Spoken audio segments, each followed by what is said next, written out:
Hi, I'm Chuck Missler, and I'm glad to be with you once again. We published a series of briefings called the Vortex Strategy a decade and a half ago, partly motivated by my personal background from the intelligence community and also my time on Wall Street. It was a focus of our ministry very early.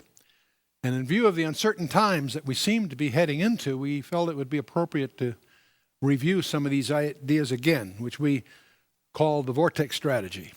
And this first session will focus primarily on the predicament that you and I appear to be facing. And there's great uncertainty on Wall Street. Are we going for hyperinflation, deflation? There's instability in our political world. There's instability in our financial world. And all of this puts pressures on us as individuals and heads of family as to what to do about it. So we're going to focus into this. Now, most of you may realize that one of the distinctives of our ministry has been not only expositional Bible studies, holding a very high view of inspiration, but also our focus on strategic trends. We draw our motivation from 1 Chronicles 12:32. We want to be like the sons of Issachar, which were men who had understanding of the times and knew what their country had to do. And it's on that basis we focus on this, and we have for more than a decade or two focused on strategic trends, the primary major trends that constitute the main subjects of intelligence gathering by virtually every major intelligence agency on the planet Earth. But they hold our attention because they each have biblical relevance. Weapons technology, biotech and global pestilence, the struggle for Jerusalem. Strangely, that's a category of intelligence gathering by every major intelligence agency on the planet Earth. And of course, the rise of Islam, the imminent Magog invasion, the rise of Asia, the rise of a European superstate, global governance, ecumenical religion, and of course the specific challenges for America. These trends are the subject of an annual review, and we've recently published these reviews, and what you're going to see in this session is just a few of the highlights from some of these, particularly the ones that will impact our personal stewardship, which of course we'll deal with in the second session, specifically what we should do about these things. So let's start, though, with a focus on our situation right here in America this year. First question I'd like to ask is, where is the most dangerous place for an American to be? And the answer, of course, is in the mother's womb. There's 1 chance in 4 of being murdered. We need to understand the context that we find ourselves in as a country for a lot of different reasons. We have before us a legacy of despair. 48 million abortions since Roe versus Wade in 1973. We have a Social Security system that's going broke primarily because of the lack of input of young talent. If we hadn't murdered those 48 million Americans, they would have gone to school, they'd be starting families, they'd be filling the hole in our workforce that would have allowed Social Security to be continued. Over 1.6 million abortions per year, over 4,000 per day, and on it goes. Whenever you think of this, I want you to remember the ministry of John the Baptist, who started his ministry when he was 9 inches long, weighed 1.5 pounds, and he was the mother's womb. He was spirit-filled and jumped for joy. Our stock indexes are at unprecedented highs. As we check today, it's higher than ever, so it must be a wonderful time. The people are buying their 3rd and 4th cars. Almost every home has a computer. It's hard to find anyone without a phone growing out of his ear. Fuel costs less than the water we drink. So in the minds of many, it's the best of times, but not so to those that are spiritually sensitive. If we take an index of our leading cultural indicators over the last 3 decades, 560% increase in violent crime, 400% increase in illegitimate births, 400% increase in the divorce rate, 300% increase in single-parent homes, 200% increase in teenage suicides. The only thing going down are the SAT scores. Oh, this is from the Heritage Foundation. We are a nation in peril. We lead the industrialized world in murder, rape, and violent crime. In elementary and secondary education, we're near the bottom of the achievement scores worldwide. There's a coarseness, a callousness, a cynicism, banality and vulgarity signaling the decivilization of our nation. Every day in America, there are almost 3,000 teenage pregnancies per day, over 1,000 teen abortions per day. Over 4,000 teenagers contract a sexually transmitted disease per day. every 64 seconds a baby will be born to a teenage mother, and 5 minutes later a baby will have been born to a teenager who already has a child. And on it goes. You see, we murder babies that are socially inconvenient. We change marriage partners like a fashion statement. Homosexuality is just an alternate lifestyle. We've abandoned the sanctity of relationships, not just in our marriages, but in our businesses. That brings us to the two most frequent questions I get asked as I travel across the country. In virtually every venue that we speak to, there's a question and answer opportunity. And the two questions we can always predict will come up from an enlightened audience. The first one is, where is the United States in prophecy? Everybody wonders about that. There are all kinds of conjectures around. But it's clear that we're conspicuous in our absence of mention. The second question we get asked, which is almost the inverse of that, but a close cousin of that, is why hasn't God judged America? Billy Graham got the great quip off, great soundbite years ago. He says, if God doesn't judge America, he'll have to apologize to Sodom and Gomorrah. Thomas Jefferson said essentially the same thing back in 1781. He says, I tremble for my country when I recall that God is just and that his justice will not sleep forever. So I'd like to highlight our present predicament in about 4 scenarios. We don't have time to go through all the things of our strategic briefings. We encourage you to look at those where you can, but I'll highlight just 4 scenarios that confront us here in America as we speak. The first one I'll characterize by Ezekiel 39, verse 6. What am I getting at? Well, if we study the what famed Magog invasion, that's the passage in Ezekiel 38 and 39, it speaks of what appears to be an imminent invasion by Russia and her allies of the Middle East. And Ezekiel 38 and 39 is so famous for 2 reasons. First reason, it's the occasion in which God himself intervenes to quell this ill-fated invasion of Israel by Magog and a group of allies that are there detailed in Ezekiel 38. The second reason it's so well known among most Bible buffs, appears to describe the use of nuclear weapons. Now, why do I say that? Well, first, the identity. Who is Magog? Well, fortunately, Hesiod, an 8th century didactic poet, also Herodotus, a 5th century a guy known as the father of history, both of them clearly identify the descendants of Magog as being the Scythians, which, of course, is the forebear of the true Russian.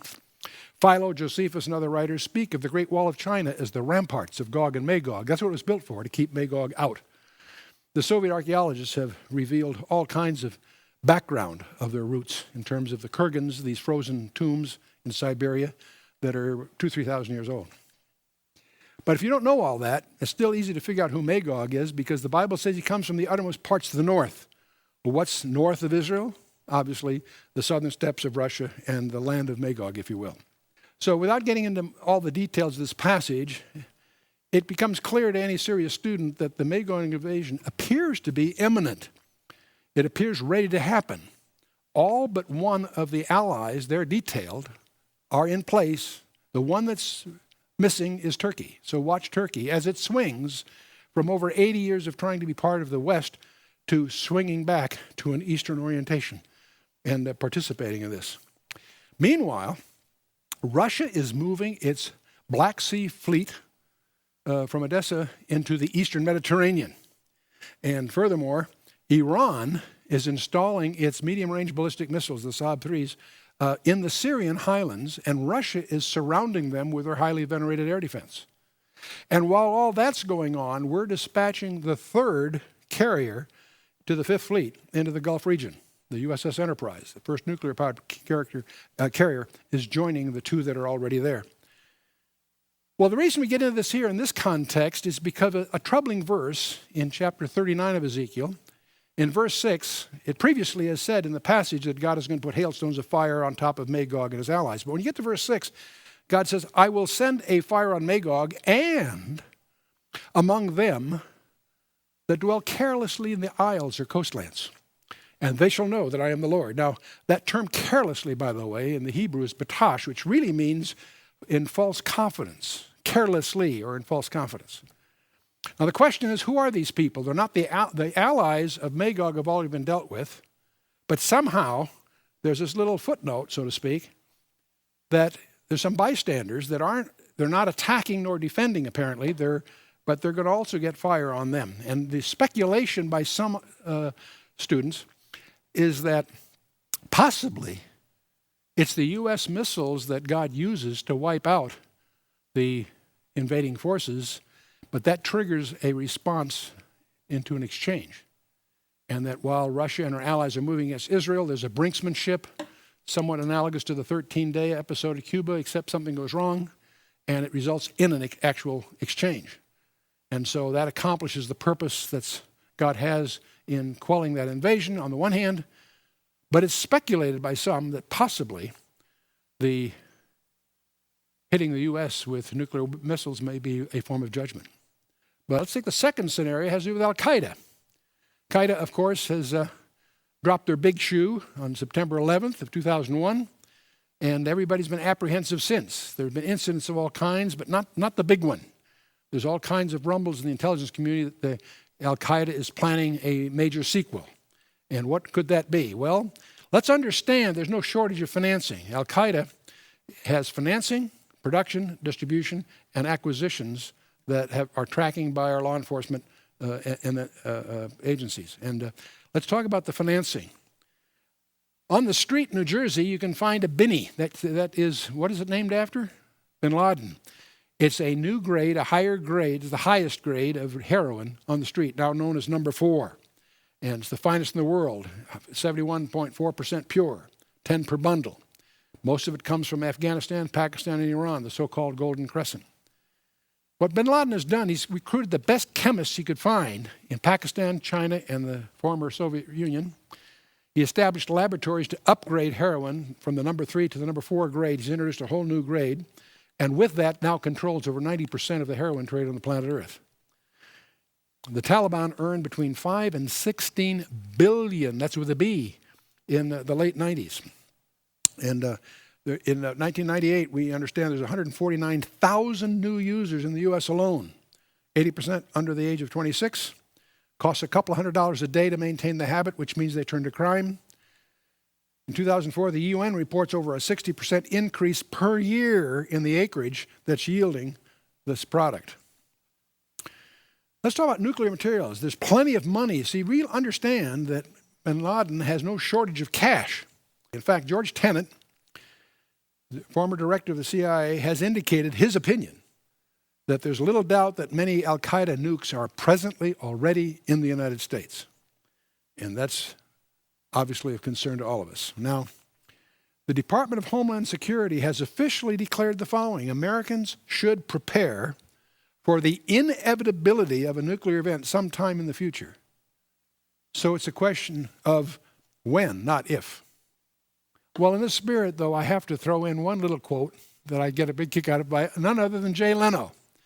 He had, on one of his shows, he had a great line. He says, with hurricanes, tornadoes, fires out of control, mudslides, flooding, severe thunderstorms tearing up the country from one end to another, and with a threat of the bird flu and terrorist attacks, are we sure this is a good time to take God out of the Pledge of Allegiance?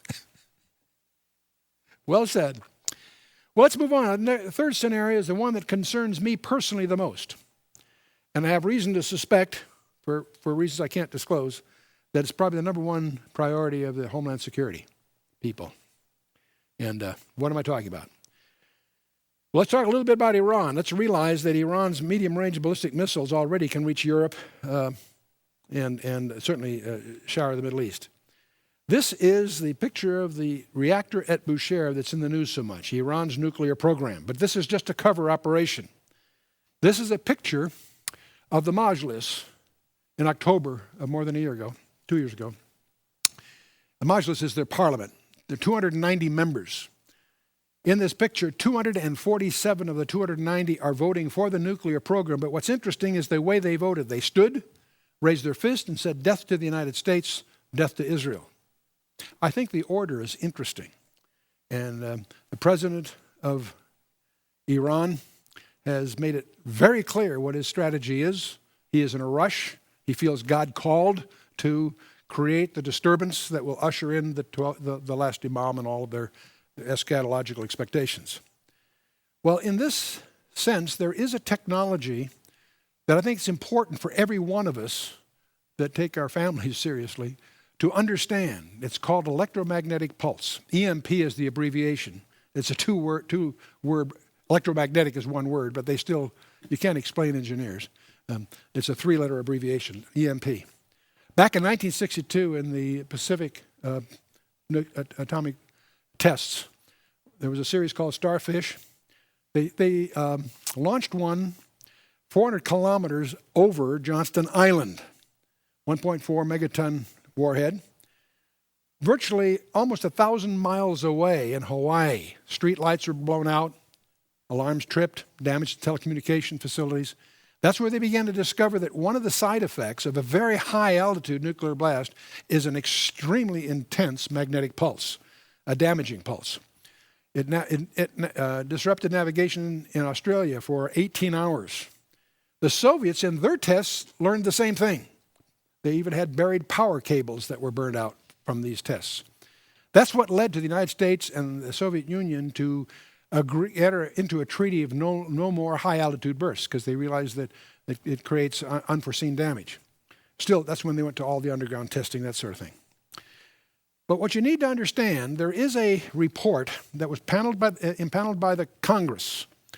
They created a commission specifically to assess the threat to the United States from an electromagnetic pulse attack. This commission published its report in July of 2004, and it's available today on the internet. You can read it. If you launch a nuclear weapon at 100 miles or more above the center of the United States, that magnetic pulse that it creates is line of sight in all directions, and it would reach virtually coast to coast, frying the circuits connected to any long wire. Not just disabling for a while, destroying them.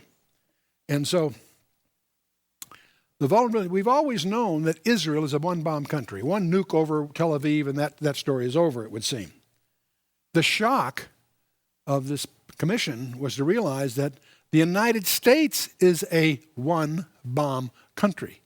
Not in terms of direct damage, but in terms of plunging it back to the 19th century. Just one bomb delivered at a high altitude could plunge the United States back into the 19th century. It would destroy telecommunications, not just for a few hours, permanently. It would thus destroy power, and not just for a few hours. Imagine the major cities without power. How do you send an ambulance downtown if there's gridlock because the signals aren't working? At Katrina, we discovered you can't pump gas out of a gas station if there's no power to pump it. Visualize our major cities with no water, no food, no sanitation, and by the way, no law enforcement.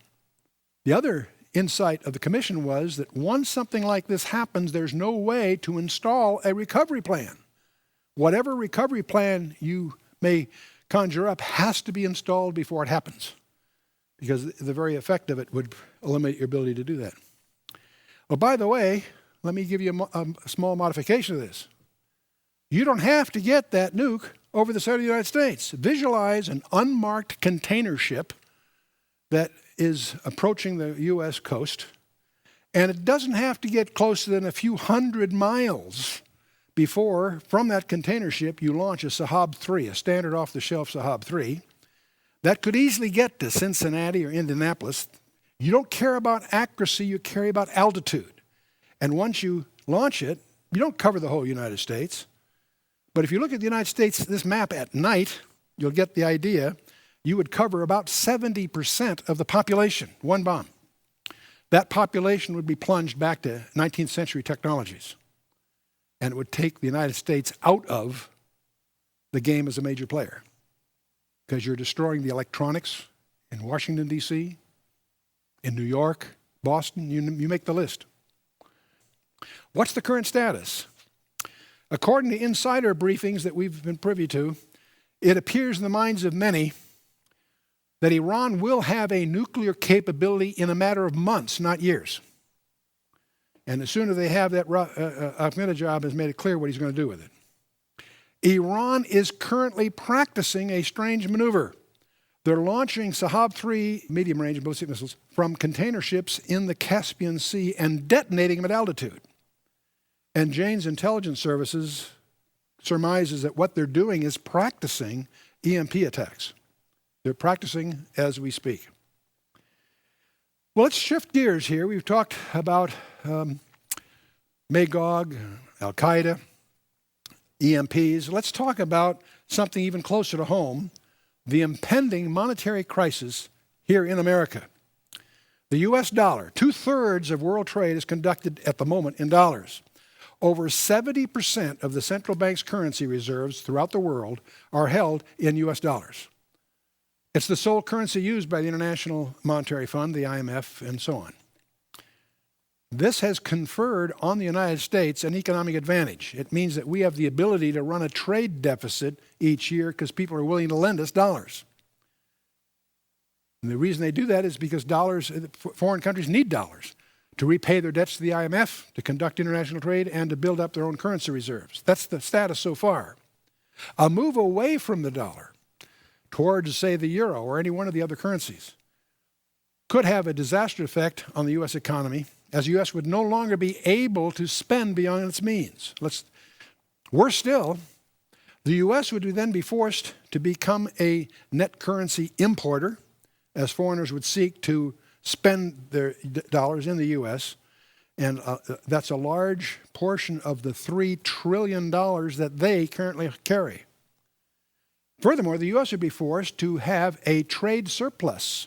That would be if we had one, it'd be the first time in over 100 years, providing more goods and services than we get in return. So a rapid and wholesale move, say to the euro or one of the other currencies, could lead to a dollar crash, as everyone tried to get rid of some or all of their U.S. dollars at the same time. Now, fortunately, that's not the outcome that either Europe, Russia, or China are seeking, because they all have so many dollar assets, they would hope that the crash would be a soft landing. Except my experience with traders on the street, once they see a need, there's a race for the exits. So we'll see. The soft landing would not be in anyone's interest, except perhaps Islam's. So we should keep an eye on that one. How does it all come about? Well, the oil exporters, up till about 1950, we were a major oil exporter. That all changed as we started to consume more than we produced.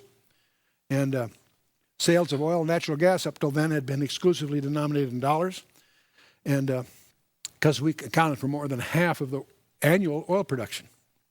But the tendency to price in dollars was additionally reinforced by a conference in 1944 called Bretton Woods, which established the dollar for the IMF and the World Bank and so on.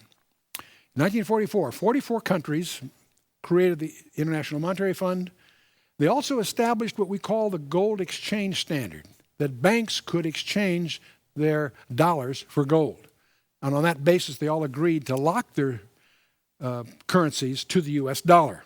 That all sounded pretty good until about 1971, when Nixon realized that there was 5 times as many claims on dollars and gold as there was gold in Fort Knox. So he did the only thing he could do. He shut the gold window. He simply abrogated that commitment. And so in August 1971, at this point, all the bankers in the world were stuck. What are they going to do, go to war with the United States? No.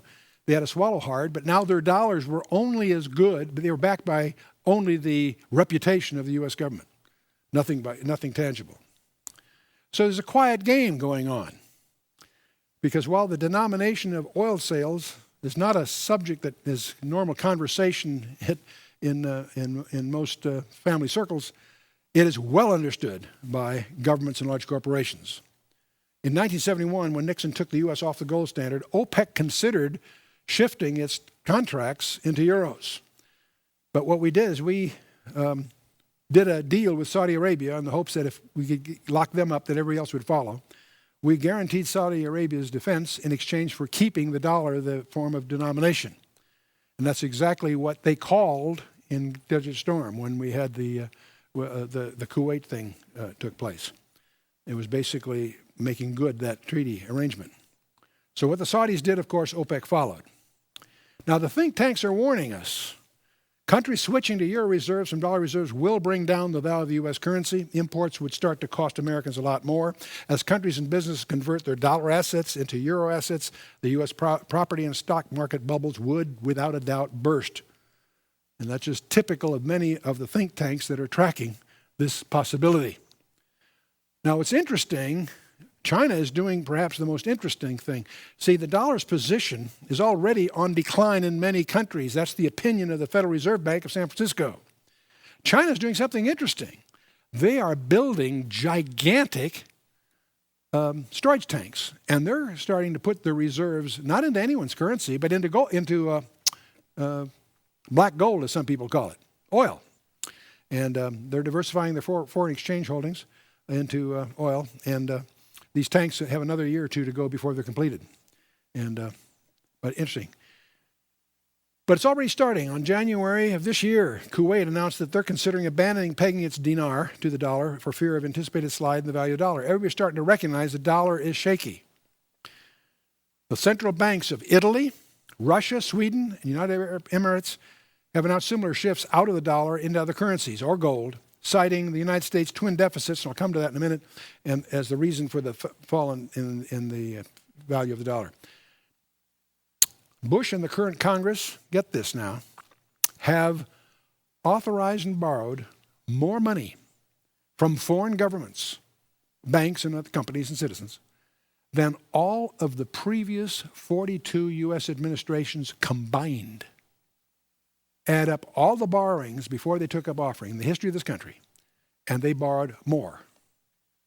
See, from 1776 to the year 2000, the first 224 years of our history, 42 presidents borrowed a combined $1.01 trillion from foreign governments and financial institutions. That's according to the Treasury Department. In the last 4 years alone, the Bush administration has borrowed 1.05, slightly more than all that put together. But let's talk about something else. Let's talk about trade balance. We buy more than we sell. We always have. We finance our purchases with debt currency.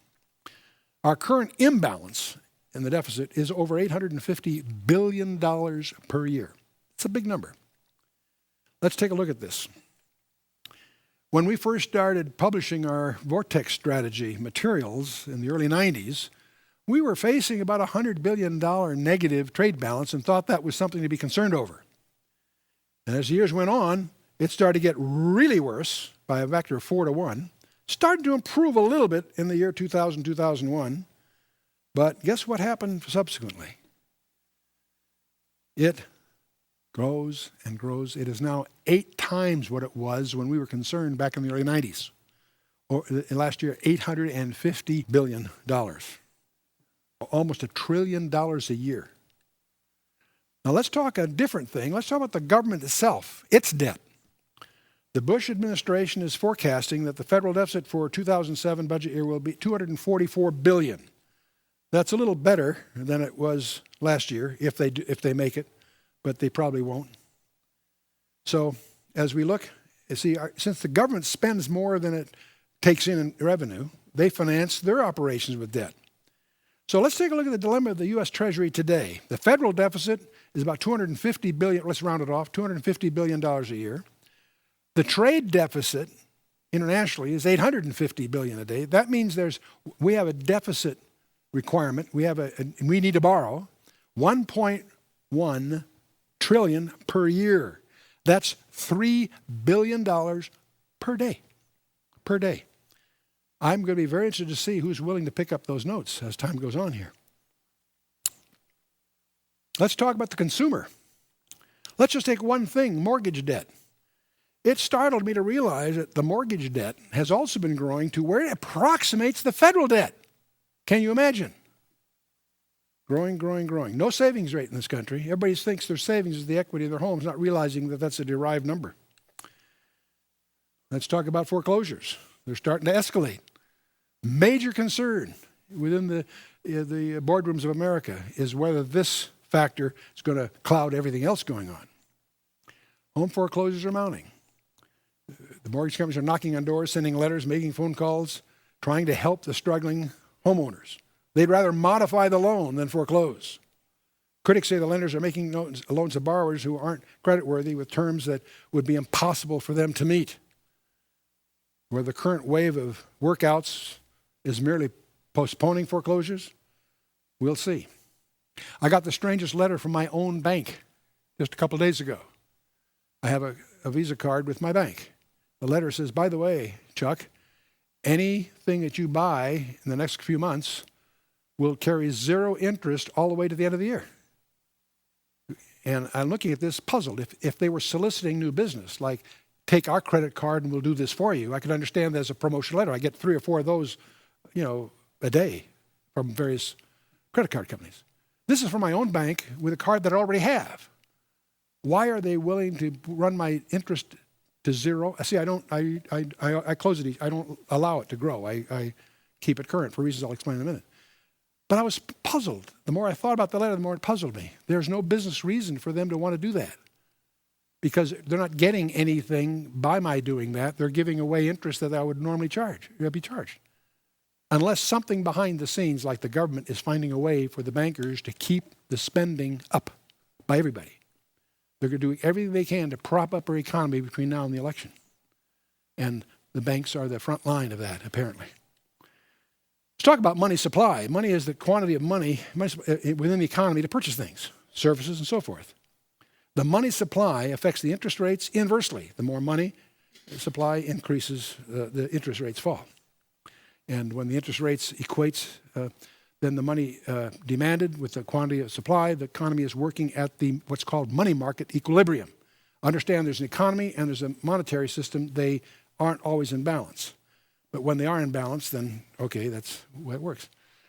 Now, to measure money supply, there's a number of components. M0 is all the physical currency that we're familiar with. What's called M1, you add to that the demand accounts, like your checking accounts and so forth. Add all that up in the country, that gives you the M1. You add to that the savings account and certificate CDs and that sort of thing. You finally get to M3, and that's when you take all that plus repurchase agreements. And it's the broadest measure of money supply, and it's the primary yardstick of economists to understand what's going on, okay? The M3, just remember that number. Here is the money supply components, M1, M2, M3. But you'll notice something kind of interesting, that effective in March of 2005, the Federal Reserve has decided that they're not going to publish the M3 anymore. Now that they have the silly reasons for claiming they're not doing it. They're just deciding not to make manifest their report card. Imagine if I was the chairman of a major public company and I announced to the shareholders, by the way, guys, you're not going to get an annual report this year. There'd be an uproar. That's expected. That's their accountability. Federal Reserve's decided not to let you know how well they're doing at pumping the well.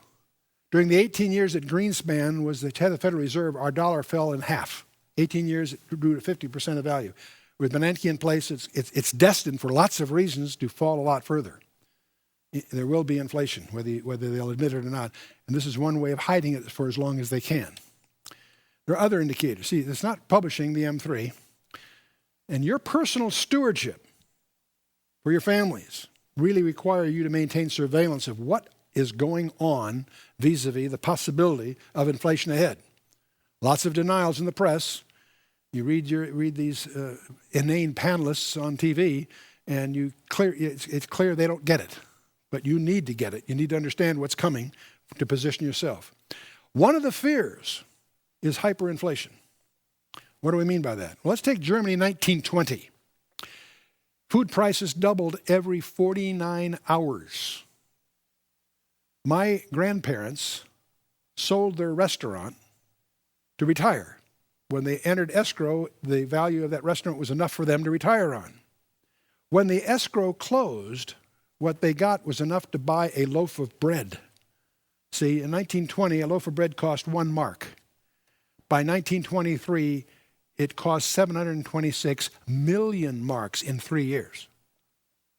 You and I have no capacity to imagine the trauma of that kind of hyperinflation. In Russia, in the 1990s, similar kind of thing. 1994, 100 rubles to the dollar. 1990, within 5 years, 30,000 rubles to the dollar. You can understand the disruption that causes in the economy. It destroys the economy. In the United States, we are now the largest debtor in the world, and our interest rates are not going to go down. They're going to go up.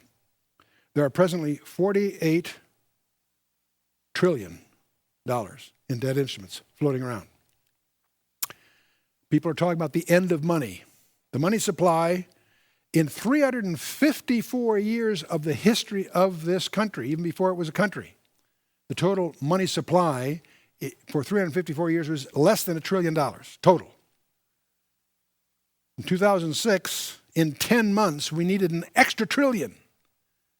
We didn't need as much additional currency as we needed in the previous 3 centuries.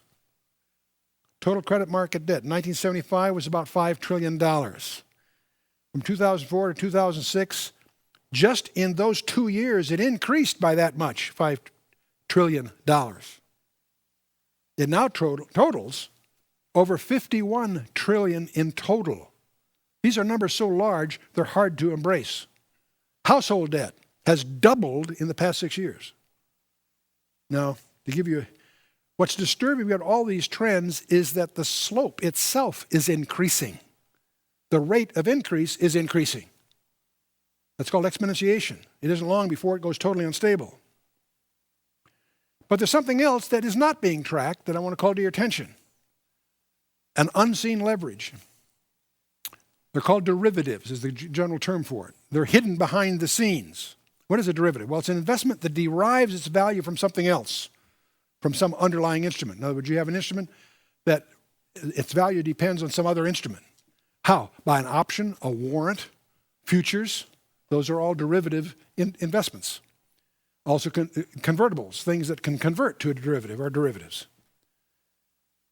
Now, the widespread use of derivatives throughout the world have multiplied the risks in the financial markets. The U.S. derivative market today is 8 times larger than the entire economy. The gross domestic product of the United States, multiply that by 8, and you got an approximation of the derivative market. In 1995, commercial banks alone had $17.5 trillion in derivatives. By 2004, it had escalated from 17.5 to 75.5 trillion, a 235% increase in 10 years. Say, gee, that's 23% a year. No, it's actually worse than that because the percent per year is increasing. It's between 20 and 30% per year growing. Now, what's disturbing about this whole world is 90% of these are traded over the counter with no records. You can only guess and make estimates because it's an unregulated market. It's over the counter. Not all of them, 90%. 10% are regulated, but 90% are not. The total guess at the market is over $400 trillion, 10 times the total indebtedness of the U.S. government. Now, banks are the most fearful, or I should say fearsome, users of these. In 2004, there's about 39 trillion. That's 4 times the U.S. gross domestic product. There's about 11.5 trillion here in the estimates. In 1 year, it went from 39.6 to 76.5, held by banks. Now, what the controller of the currency of the United States points out to us, that of those banks, that the 76.5 trillion derivatives was backed only by 715 billion in equity. In other words, less than 1% is backed hard. That's all leverage. That is unbelievable leverage to be put down 0.9% of the risk to get the gain. 7 banks hold 96% of the derivative holdings. JP Morgan Chase, Bank of America, Citibank. The 3 of them hold about 3 times the GDP. And when these banks merge, it increases the risks, by the way. That's something that's causing a lot of concern. Let's just take one example. The long-term capital management is a name you probably have not heard unless you follow financial play. It's a company that employs maybe a couple hundred employees. In 1998, this hedge fund called LTCM had $100 billion in assets, $4 billion in cash. It used that as collateral for $1.2 trillion in derivatives. Well, among those derivatives were some Russian bonds. When they collapsed, they were in trouble. They were in such trouble. Here's the interesting part. The Federal Reserve panicked and had to intervene to avoid what they felt would be a complete meltdown of the whole U.S. financial system. One company, a company you've never heard of, that employs about 200 people, could bring down the whole U.S. financial structure? You got to be kidding. No, that was the assessment of the Federal Reserve. They actually connived to get this thing fixed off the table, so to speak. And we could go on with lists of companies, Enron, WorldCom, these huge corporate failures. The root problem was the derivatives. Well, let's shift and let's hear it from David Walker. This is not a fringe guy. This is not some guy trying to publish a book or a newsletter on the television talk shows. He's the Comptroller General of the United States. He's publicly expressed his professional opinion that the American public needs to tell Washington it's time to steer the nation off the path to financial ruin. Quote, what they don't talk about is the dirty little secret everyone in Washington knows, or at least should. The vast majority of economists and budget analysts agree the ship of state is on a disastrous course and will founder on the reefs of economic disaster if nothing is done to correct it. That's the official word from the guy that knows most about it, David Walker. His basic message is that the United States government conducts business as usual over the next few decades. A national debt that is already $8.5 trillion could reach $46 trillion or more, adjusted for inflation. A hole that big could paralyze the U.S. economy. According to some projections, just the interest payments on the debt that big would be as much as all the taxes of the government collects today. Just the interest, not all the other costs. Every year that nothing is done, the problem grows by $2 to $3 trillion per year. Let's take a look at the official report published in December 16th of 2006. It says that the federal budget deficit was $4.6 trillion, not the previously reported $248 billion. Only, what's 1,000 difference? The difference is that the typical Treasury Department report of federal deficit is on a cash basis where the tax receipts are applied when received to current liabilities. However, here's the point that's interesting. The financial report of the United States is calculated on a GAAP basis. What's a GAAP basis? That's what's commonly known to your accountants as the generally accepted accounting principles. Any formal report of any kind to shareholders is GAAP. Generally is done at GAAP.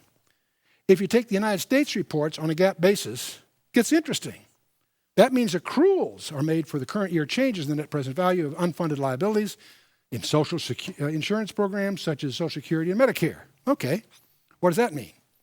The report shows that on the GAAP accounted negative net worth, the federal government has increased to $53.1 trillion, while the total federal obligations under GAAP accounting now total $54.6 trillion, taking into account the present value of the future Social Security and Medicare liabilities. Here's the punchline. Put simply, their words. The 2006 financial report of the United States shows that the arguments that the U.S. government is bankrupt have increasing merit. What was that?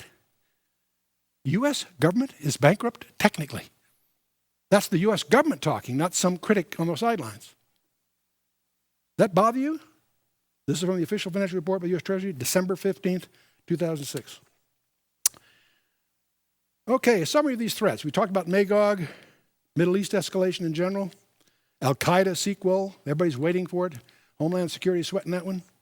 We have inside reason to believe the number one priority among Homeland Security isn't Al-Qaeda, it's the EMP attack.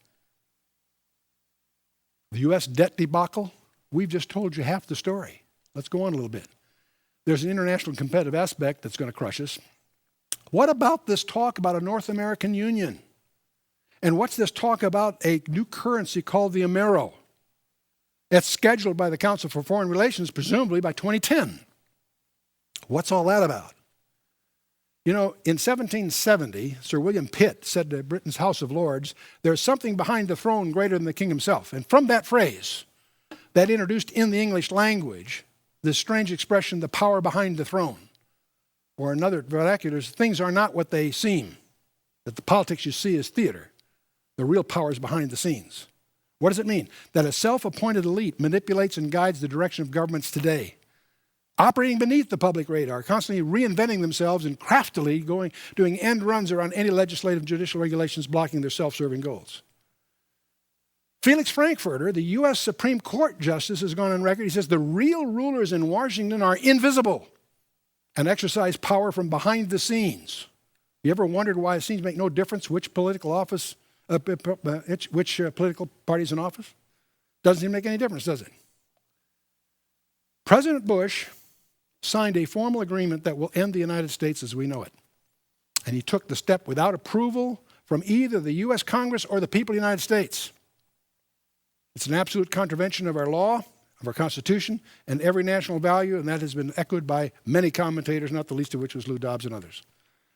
The global elite, through the direct operation of the President George Bush and his administration, are creating a North American Union that will combine Canada, Mexico, and the United States into a superstate called the North American Union, roughly patterned after the European Union. There is no political or economic mandate for creating the NAU, and unofficial polls of the cross-section Americans indicate that they are overwhelmingly against this end run around national sovereignty. That was in the August Review of November last year. Have you noticed all this talk about the border? The Republicans and Democrats are throwing rocks at each other for everything you can imagine, but no one is really calling it by what's really going on. Associated Press points out that 98% of those arrested between October 1st, 2000 and September 30th, 2000, or a 5-year period, were never prosecuted for illegally entering the country. Nearly 5.3 million immigrants were simply escorted back across the Rio Grande and turned loose, and presumably they'll slip back later. The number of immigrants prosecuted annually tripled during the 5-year period to 30,000, the most recent figures available, but still represented less than 3% of the 1.17 million arrests made in 2005. The prosecution rate was just under 1%. What's going on here? According to the American Immigration Lawyers Association, the likelihood of an illegal immigrant being prosecuted is, to me, practically zero. There is no intent of the administration to fix this problem because there's a hidden agenda. Let's get back to this North American Union that is unofficially being promoted behind the scenes with cabinet officers participating in committees to make it happen. They talk about the Amero, a new currency, a common currency to replace the US dollar, the Canadian dollar, and the Mexican peso.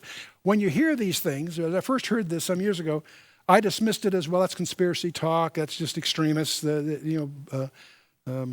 utopian planners, what have you. No, it's getting more and more serious. Anyone that analyzes this, and by the way, according to the architect for all of this is a guy by the name of Robert Pastor, who's director of the Council of Foreign Relations. He's published books on this. They're following his agenda. They're building the superhighway. All that's in our thing. I can't take all the time to get in here now, except to point out this. In order to get the Amero in, it will take a major economic crisis. It would require massive U.S. debt, unbridled credit expansion, and a prospect of a major property collapse in order to create the crisis that would allow this kind of thing to be introduced. Then it hits you between the eyes. They're going to prop up our economy through the election, 2008, for sure. That's understandable. But according to the CFR experts, they're planning to introduce this about 2010. So there's a 2-year window that we can expect something interesting to happen. Is it possible that the very crisis required is actually being deliberately designed as we speak? We don't know. The scripture says a prudent man foresees the evil and hideth himself, but the simple pass on and are punished. So the question is, okay, we've talked about a lot of these things. We've just touched scratched the surface. You can get our total collection of 4 DVDs on this to go over all this stuff. But the real question that'll beg is, what do we do? Great, Chuck. What's the so what question? What do we do about this? The so what question. You and I can't change the course of history. I'm not suggesting we go to Washington, and I'm not suggesting we shouldn't. Obviously, we should have our voices heard. But I wouldn't bank my personal family's future on our ability to change the course of history. So what do? We can exercise prudence in our own personal and family preparations for whatever's coming. And what does that mean? See, we don't know whether there's going to be deflation or inflation, uncertainty. And that leads to what we call the Vortex strategy. So part 2 of this briefing will be our action plan in view of these uncertainties. See you in the next session.